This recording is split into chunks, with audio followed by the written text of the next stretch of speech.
The massive doors of the great hall opened with a sound like thunder. Heian-Wu walked through them, his black diplomatic uniform crisp and clean. Behind him came Solomon, carrying a datapad and looking nervous. Captain Tejo followed last, his hand resting on his weapon out of habit. The three humans stopped and stared. The great hall was huge, could fit 10 football fields inside. The walls were made of black stone that seemed to eat light. Strange symbols glowed red along the walls. The ceiling was so high they could barely see it. "Welcome to Keth Prime," said a voice that sounded like rocks grinding together. 3 massive chairs sat at the far end of the hall. In each chair sat a creature that could kill a human with one move. These were the apex predators, the 3 most feared species in the galaxy. The first was a Vorthok. It stood 8 feet tall and looked like a giant lizard that learned to walk on 2 legs. Its scales were dark green and covered in scars. Each finger ended in a claw as long as a kitchen knife. Its yellow eyes watched the humans like a cat watches. A mouse. The second was a Kalani.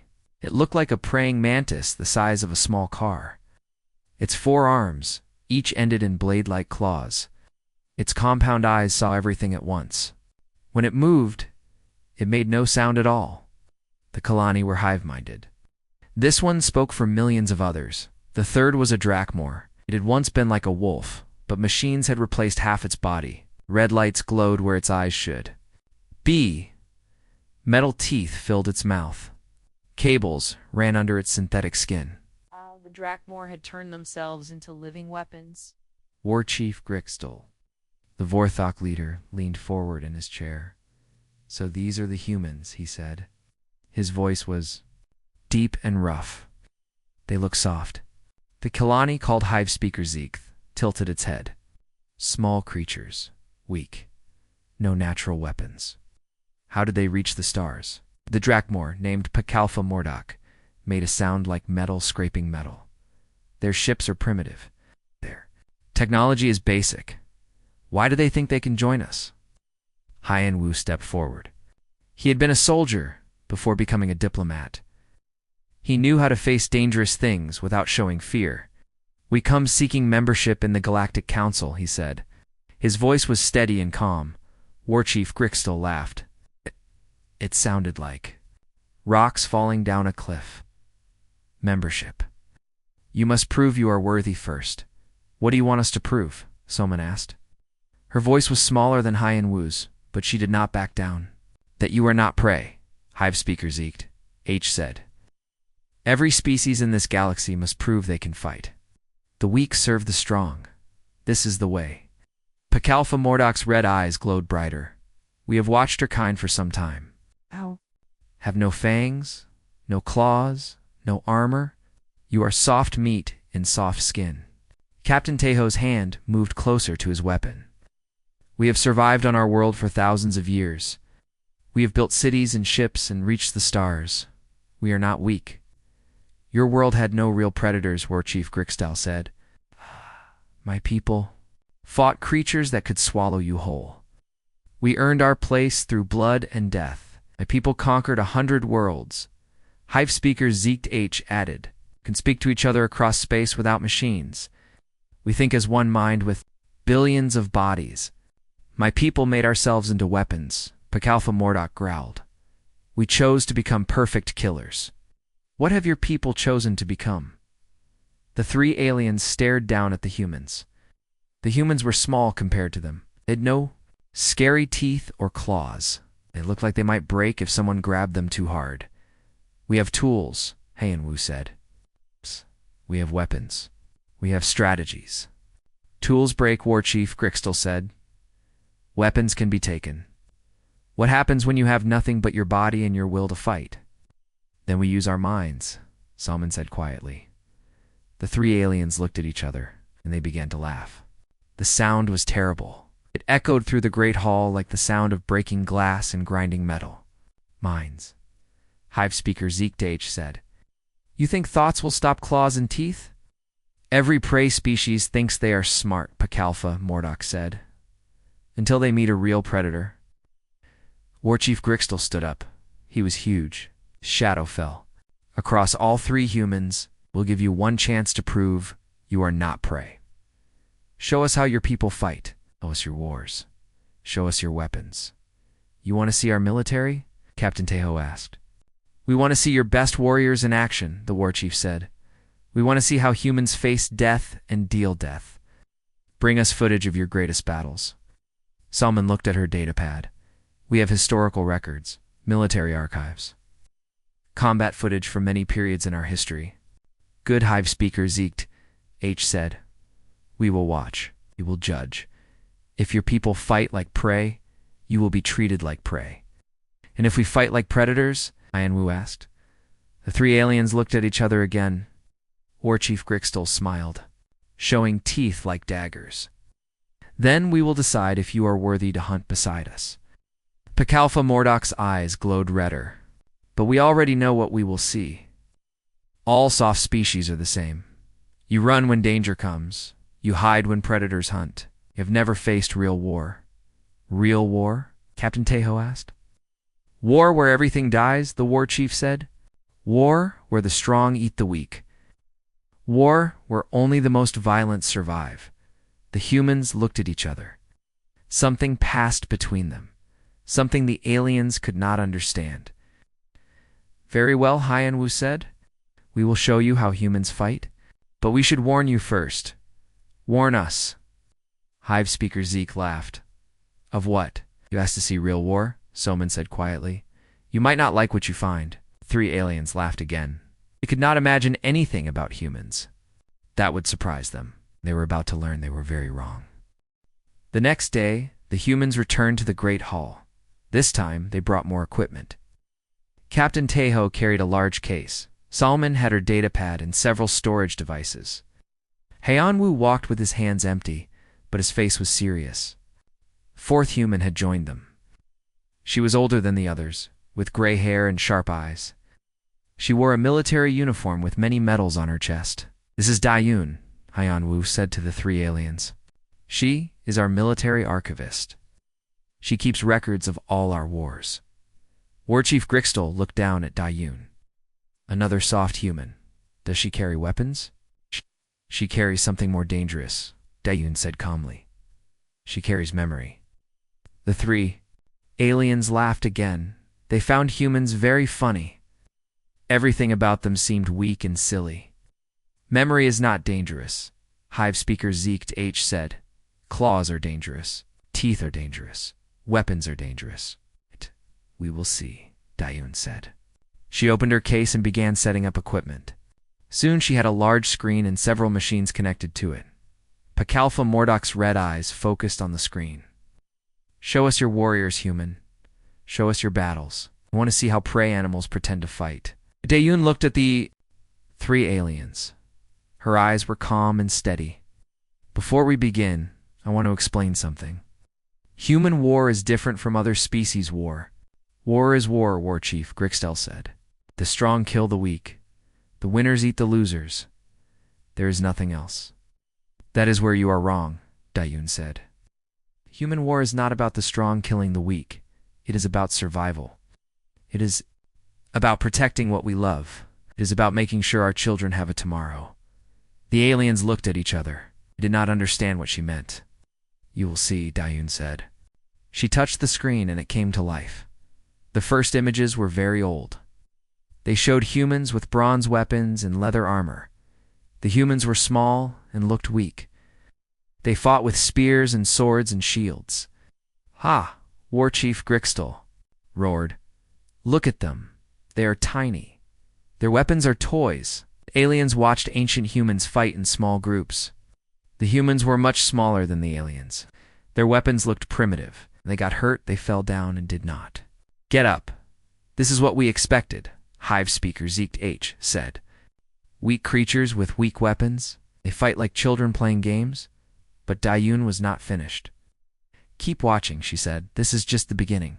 The images changed. They showed humans with better weapons, iron swords instead. Of bronze, better armor, larger armies. The humans were still small, but something was different.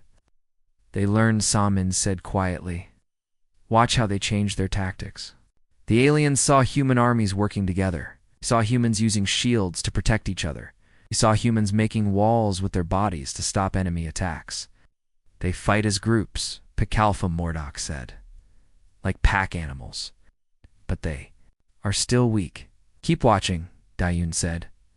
The images moved forward in time. Now the humans had horses. They had better armor. They built castles and siege weapons. The armies were bigger. Battles were bigger. War Chief Grixtel stopped laughing. Their weapons are getting better. That is not the important part, Dayun said. The important part is that they never stop learning. Every defeat teaches them something new. Every victory shows them what works. The screen showed a massive battle. Thousands of humans fought on a field covered in mud and blood. But something was strange. The humans were not just fighting. They were thinking. They were planning. They were adapting. Watch this part carefully, Dayun said. She pointed to a group of human soldiers. See how they change their formation? When the enemy charges, see how they use the ground to their advantage? See how they work together? The aliens watched more closely now. They began to see what Dayun meant. Humans were not just fighting. They were solving problems. One thing did not work. They tried something else.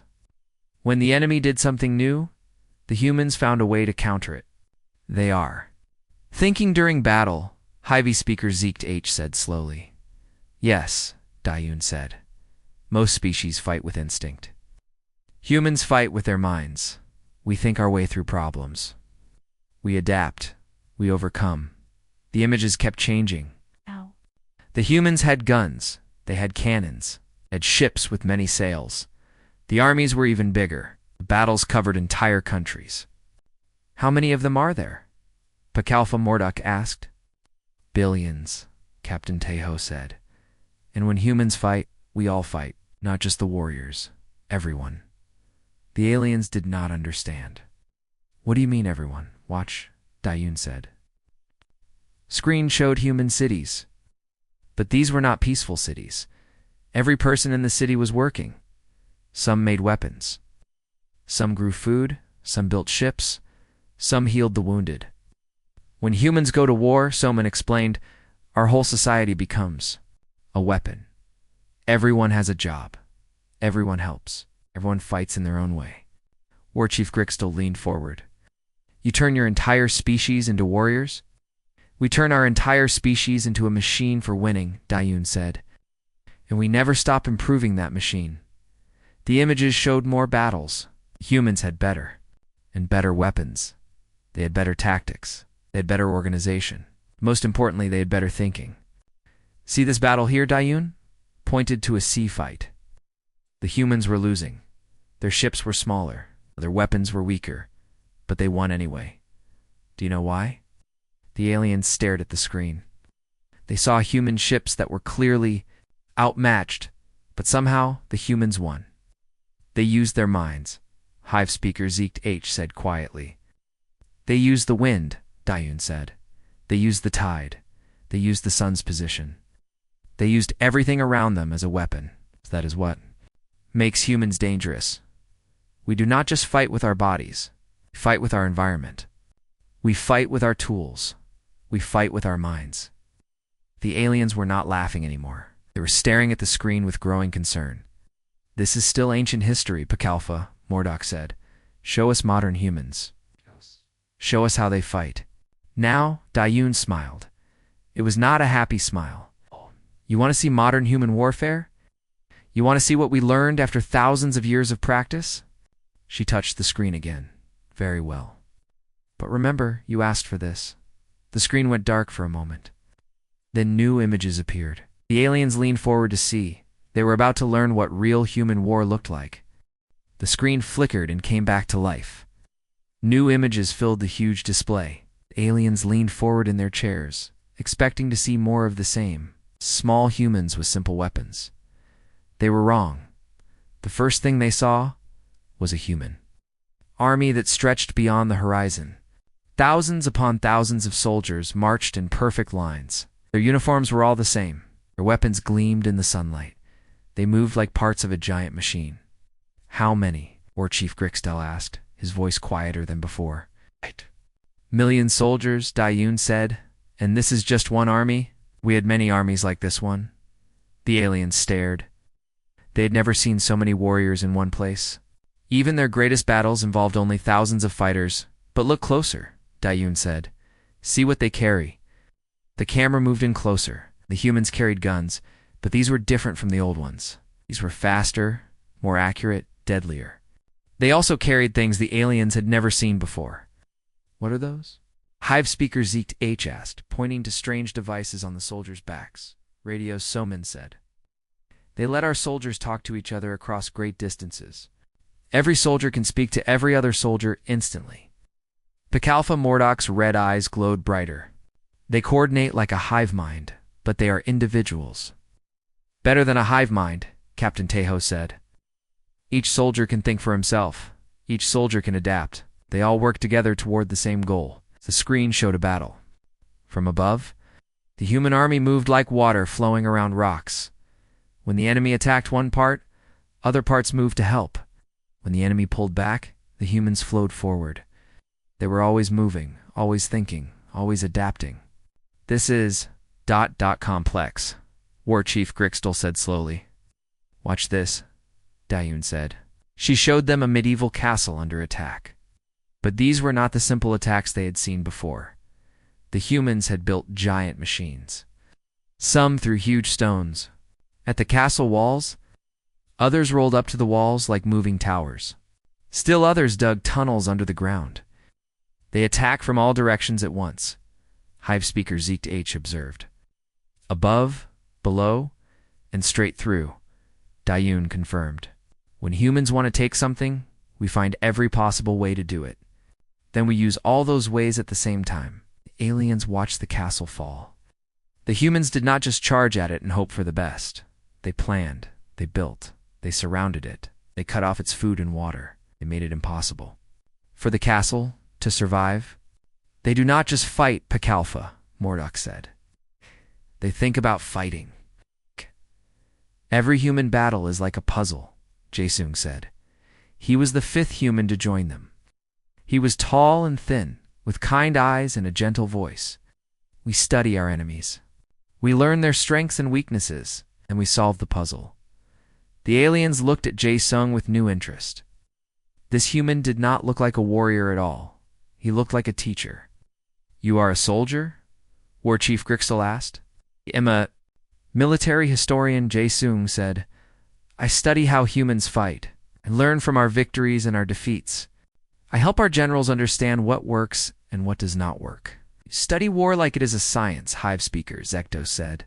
It is a science, Jaesung replied. The most important science.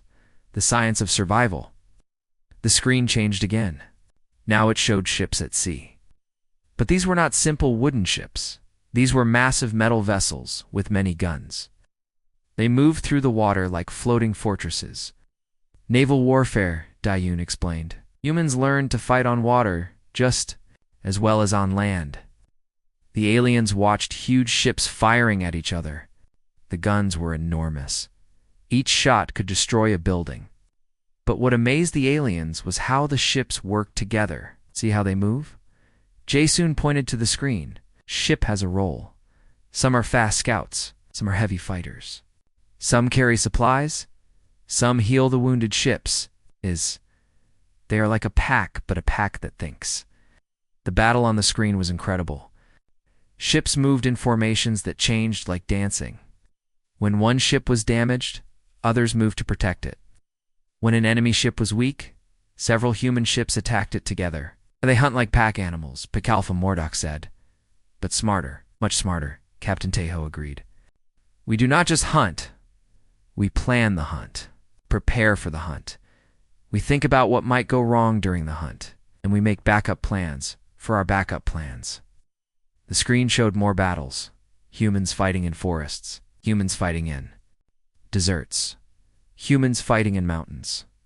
In every place, the humans adapted. They used the environment. They used the weather. They used everything around them as a weapon. In the forest, they become shadows, Dayun said. In the desert, they become the wind. In the mountains, they become the rocks. Humans do not just fight in places. We become part of the place. The aliens were getting uncomfortable. These humans were not the simple prey animals they had expected. These humans were something else entirely. Show us your worst defeat, War Chief Grixtel said suddenly.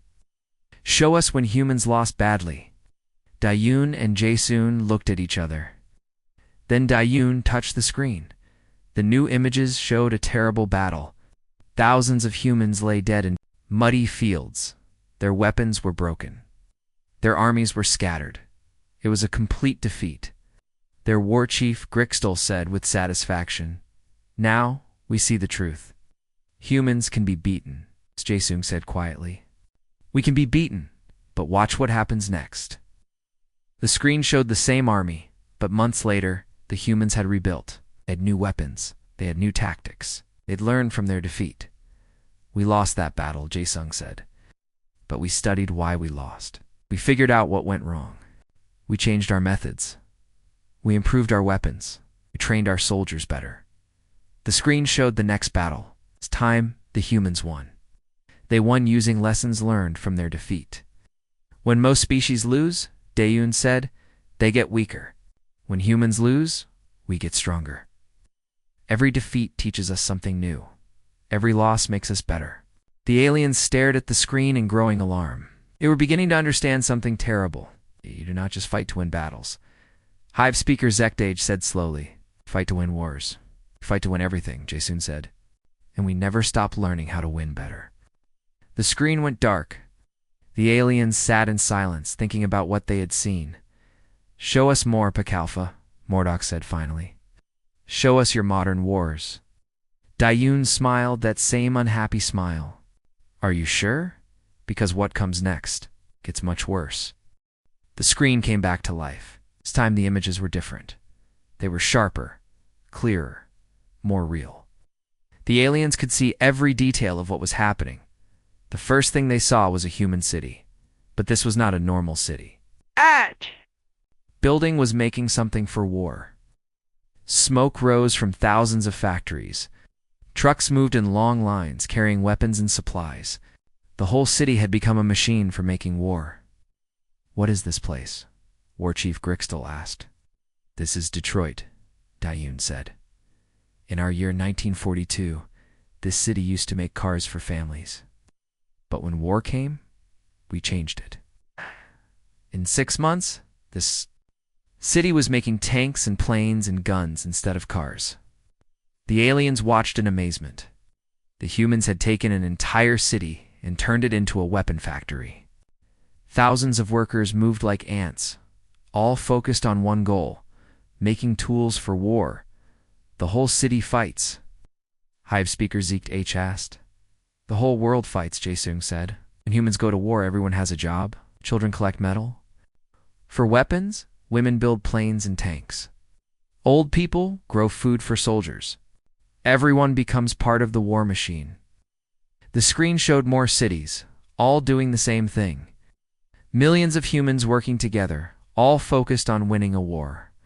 The aliens had never seen anything like it. You turn your entire species into warriors, Pakalfa, Mordok said, his voice filled with something like respect.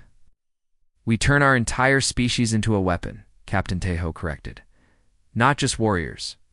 Engineers who design better guns. Scientists who invent new medicines. Farmers who grow food for armies.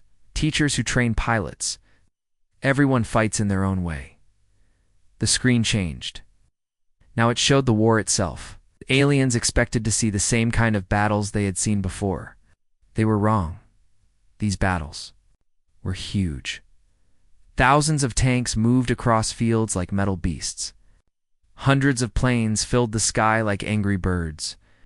Ships covered the ocean from horizon to horizon. The scale was impossible to believe.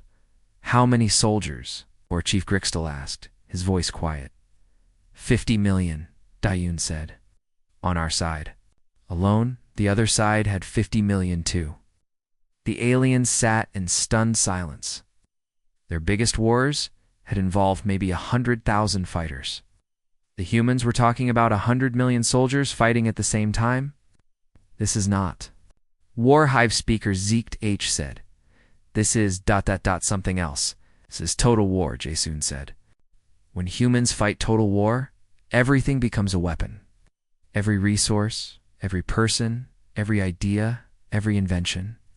We do not just fight with our armies, we fight with our entire civilization. The screen showed battles that covered entire continents. The aliens watched human armies move like ocean tides. When one army was stopped, another army attacked from a different direction. When one weapon failed, humans invented a new weapon. When one strategy did not work, humans tried 10 different strategies. You fight on multiple fronts, Pakelfa Mordok observed, like a pack, but a pack that covers half a planet. We fight everywhere at once, Captain Taeho said. Land, sea, air, and here. He pointed to his head. We fight with our minds. We break codes. We spread information.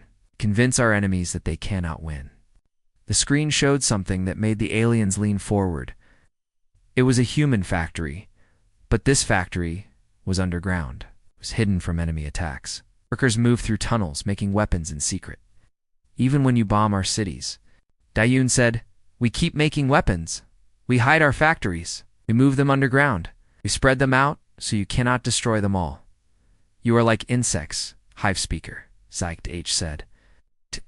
But thinking insects. We are like whatever we need to. B, Jasoon said. That is what makes us dangerous. We adapt.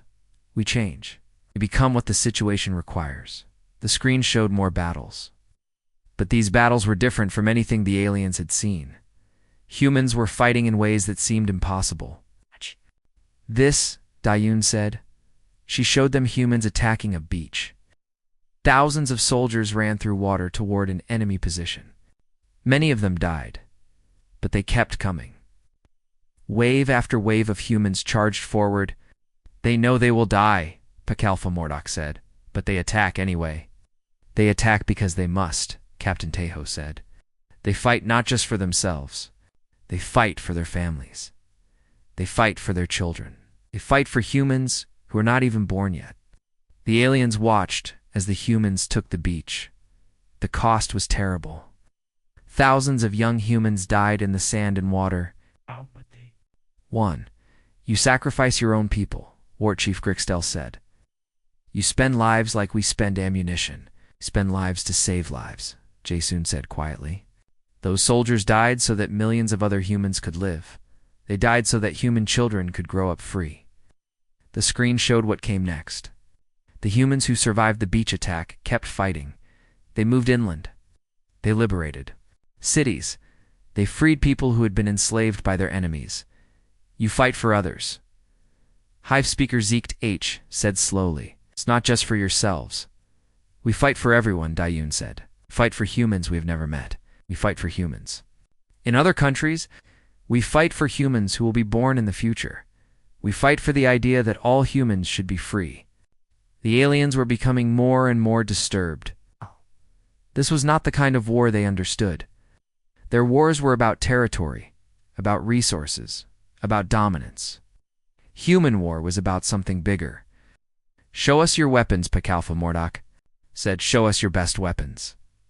Dayoon looked at the others. They all nodded. Meet Minho, she said. A new human appeared on the screen. He was young and wore a white coat. He stood in a laboratory surrounded by strange machines. Minho was an engineer, Jae-sung said. But when war came, he became something else. He became a creator of weapons. Screen showed Minho and other humans working day and night. They were building something. The aliens could not tell what it was, but they could see it was important. In 4 years, Dayoon said, Minho and people like him invented radar. They invented jet engines. They invented computers. They invented rockets. They invented medicines that could save lives on battlefields. The aliens stared. The humans had invented all of these things in just 4 years. Things that should have taken centuries to develop. War makes us faster, Jae-soon said. When we need something, we invent it. When we need it quickly, we invent it quickly. And we need it badly enough, we can invent anything. The screen showed more inventions, weapons that could see in the dark, Weapons that could hit targets from miles away. Weapons that could break codes. Weapons that could heal wounds. You weaponize everything, Hive Speaker, Zeke H said. Even healing. We weaponize our intelligence, Captain Tejo said. We turn our creativity into a weapon. We turn our compassion into a weapon. We turn our love for our families into a weapon. The screen went dark for a moment. When it came back, the aliens saw something that made them all lean back in there. Chairs. What is that? Or Chief Grixtel asked. On the screen was a flash of light brighter than the sun. Then a cloud that rose into the sky like a giant mushroom. The ground for miles around was burned and empty. That, Dayun said quietly, is what happens when humans get serious about war. The aliens stared at the screen in horror. They were beginning to understand that they had made a terrible mistake. Show us more, Picalpha, Mordok whispered. Are you sure? Dayun asked. Because this is where it gets really scary. The Great Hall was completely silent. The three apex predators stared at the mushroom cloud on the screen. None of them spoke. None of them moved. They had seen many terrible things in their long lives, but nothing like this. What? What was? That, War Chief Grixtel finally whispered. Dayun looked at the aliens. Her face was serious and sad. That was the moment humans learned to split atoms.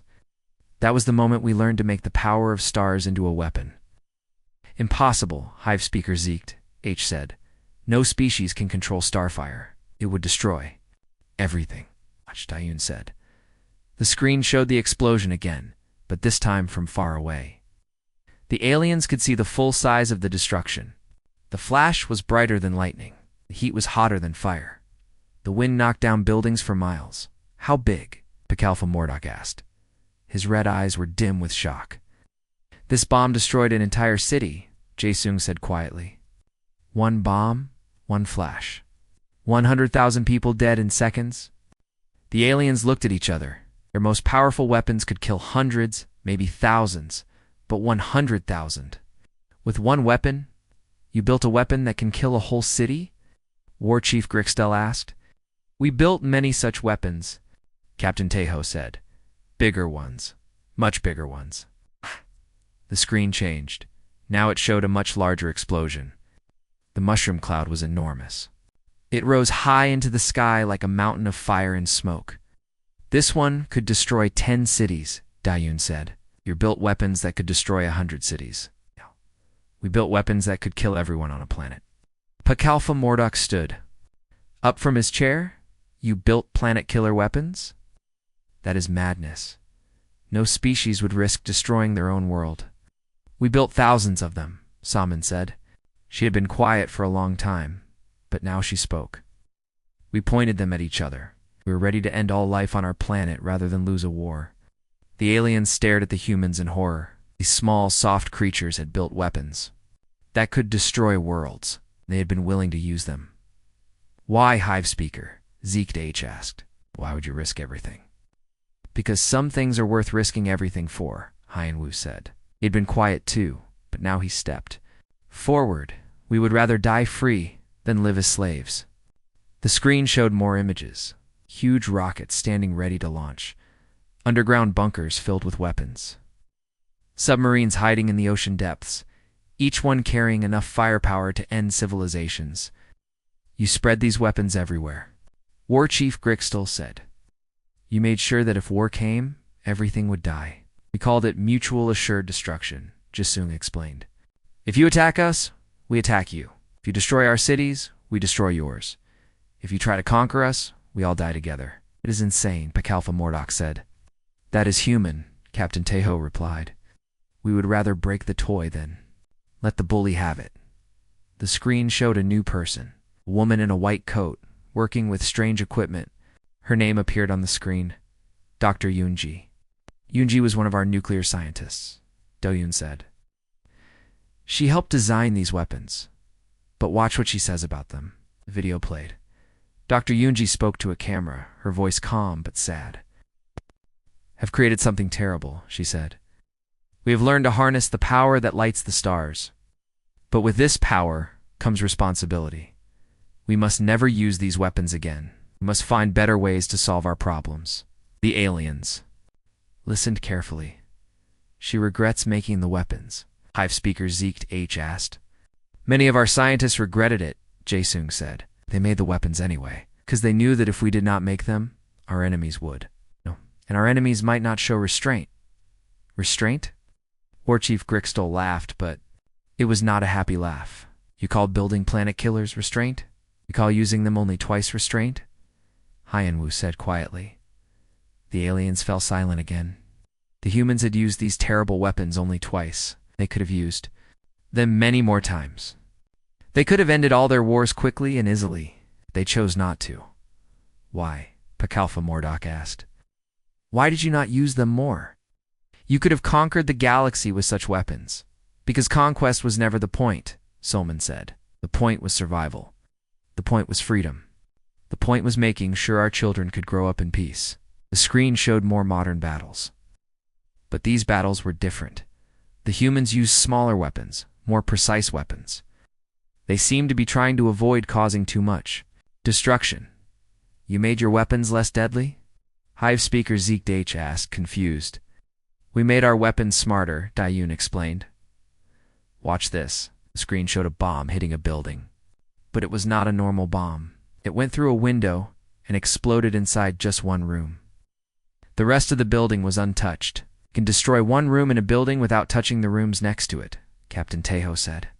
We can kill one person without hurting the person standing beside him. We can fight wars without destroying cities. But why? War Chief Grixtol asked.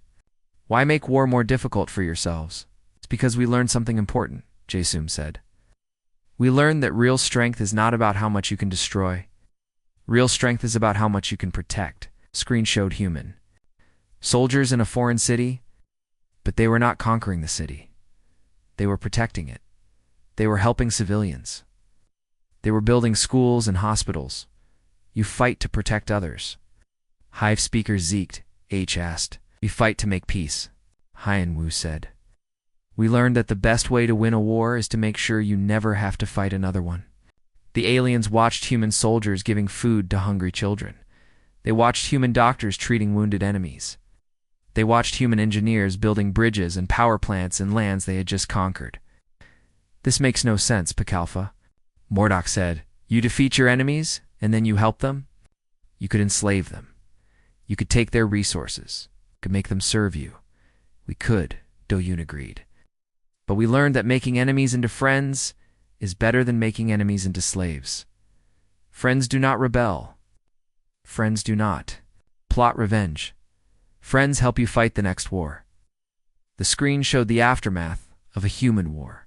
The conquered nation was rebuilding, but they were rebuilding with human help. Former enemies were working together, building a better future. Turn your enemies into allies, Hive speaker Zeke said slowly. We turn everyone into allies, eventually, Solman said. That is the human way. We fight until our enemies surrender. Then we help them become our friends. The aliens sat in their chairs thinking about what they had seen. These humans were not like any species they had ever encountered. They were not just predators. They were not just prey. They were something entirely new. Show us your most recent wars, War Chief, Grixtol said finally. Show us how humans fight now. Dayun looked at the others. They all nodded. Double quotes very well, she said. But understand this. What you have seen so far is just the beginning. Modern human warfare is something else entirely. The screen went dark.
Aliens waited, not sure they wanted to see what came next. They were about to learn what happened when a species that could destroy planets chose instead to save them.